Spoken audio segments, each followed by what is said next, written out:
नमस्कार दोस्तों, मेरा नाम स्मिता है और आज मैं आपके साथ एक ऐसी भयानक कहानी साझा करने जा रही हूँ जो आपके रोंगटे खड़े कर देगी। ये कहानी है शैतान का खेल, एक रहस्यमयी कहानी। एक ऐसा खेल जिसे खेलते हुए न जाने कितने लोग गायब हो गए और जिनकी खोज में हर कोई नाकाम रहा।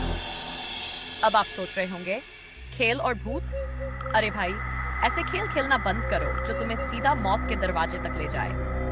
कहानी शुरू होती है एक छोटे से गांव से, जहां चार दोस्त अर्जुन, रोहित, सोनिया और दीप्ति मिलकर शहर से कुछ दूर एक पुराने खंडहर में जाने का प्लान बनाते हैं। सुना था कि उस खंडहर में कभी तांत्रिकों का वास हुआ करता था और वहां किसी पुराने शैतानी खेल की चर्चा थी जिसे शैतान का खेल कहा जाता था।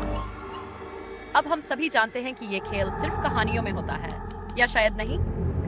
शाम का समय था और गांव के बुजुर्गों ने उन्हें वहां जाने से साफ मना किया था। उस जगह से दूर रहो, वहां कुछ ऐसा है जो इंसानी समझ से परे है, एक बुजुर्ग ने चेतावनी दी। लेकिन हमारी दोस्त मंडली को तो रोमांच चाहिए था। सोचिए, इतने खतरों के बाद भी लोग क्यों किसी डरावनी जगह पर जाना पसंद करते हैं? शायद इसीलिए कि डर में एक अजीब सा रोमांच छुपा होता है। क्या आपको भी कभी ऐसा अनुभव हुआ है?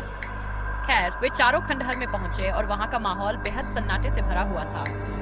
दीवारों पर अजीबोगरीब चित्र थे और हवा में एक अजीब सी ठंडक थी। रोहित ने हंसते हुए कहा, अरे भाई, ये तांत्रिक लोग भी बड़े क्रिएटिव होते थे। सबने उसकी बात पर हंस दिया, लेकिन अर्जुन का चेहरा गंभीर था। उसने वहां फर्श पर कुछ अजीब सा निशान देखा। ये क्या है? क्या ये वही खेल है जिसके बारे में सुना था? उसने धीरे से पूछा। सोनिया ने तंज कसते हुए कहा, क्या तुमने भूतों से खेलने का मन बना लिया है? अर्जुन ने सबको उस खेल के नियम बताए। यहाँ लिखा है कि खेल को खेलने के लिए 5 मोमबत्तियों को जलाना होगा और हर खिलाड़ी को अपना एक खून की बूंद खेल की शुरुआत के लिए देनी होगी। सबके चेहरे पर हल्की सी चिंता की लकीरें दिखने लगी।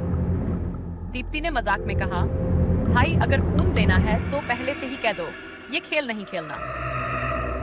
लेकिन अर्जुन ने उन्हें मनाया, अरे सब अफवाहें हैं, देखो कुछ नहीं होगा।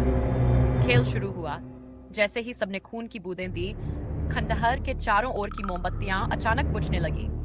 ठंडी हवा का झोंका आया और हर किसी की सांसें रुक गईं।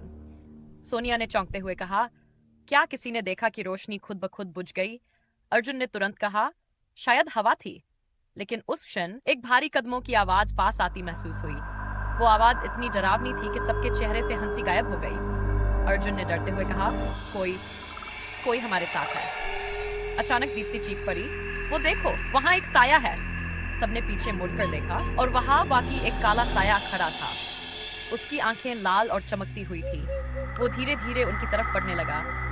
उस क्षण सभी के दिलों की धड़कनें इतनी तेज हो गई कि मानो कानों में धमाके हो रहे हों। अर्जुन ने चिल्लाते हुए कहा, भागो, ये शैतान है।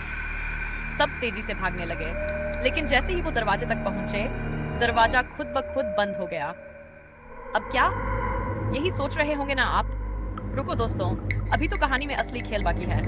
खंडहर के अंदर बंद चारों ने अपनी आखिरी उम्मीदें खो दी। ये सब हमारी गलती है, रोहित ने डरते हुए कहा। हमें बुजुर्गों की बात माननी चाहिए थी। सोनिया ने रोते हुए कहा, क्या अब हम कभी बाहर नहीं जा पाएंगे? लेकिन अर्जुन को एक विचार आया, शायद खेल का अंत करने का कोई तरीका है। हमें नियम फिर से पढ़ने होंगे।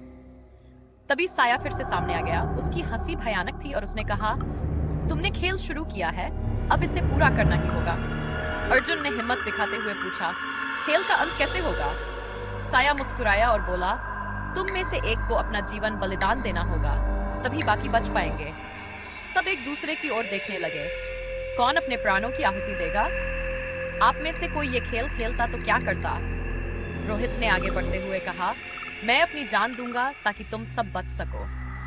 लेकिन जैसे ही वो साया के पास गया, साया अचानक गायब हो गया और चारों मोमबत्तियां फिर से जल उठी। खेल खत्म हुआ, अर्जुन ने कहा। लेकिन तभी दरवाजा खुला और वो सब बाहर आ गए बिना किसी चोट के। क्या ये सब एक भ्रम था? सोनिया ने पूछा। लेकिन असली ट्विस्ट तब आया जब रोहित ने अपने हाथों की तरफ देखा। उसके हाथों में खून के निशान थे। वो चौंककर बोला, ये क्या है? मैंने तो कुछ नहीं किया। लेकिन दोस्तों, खेल अभी खत्म नहीं हुआ। अर्जुन ने धीरे से मुस्कुराते हुए कहा, शायद खेल अभी भी जारी है। उसके चेहरे पर अजीब सी मुस्कान थी। क्या तुमने सच में सोचा कि हम जीत गए? और तभी रोहित ने अर्जुन की आंखों में देखा। वो अब वही अर्जुन नहीं था।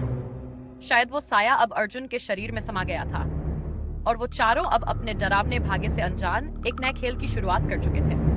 तो दोस्तों, क्या आप इस खेल को खेलने की हिम्मत रखते हैं, या फिर आप भी अर्जुन और उसके दोस्तों की तरह शैतान के खेल में फंस जाएंगे?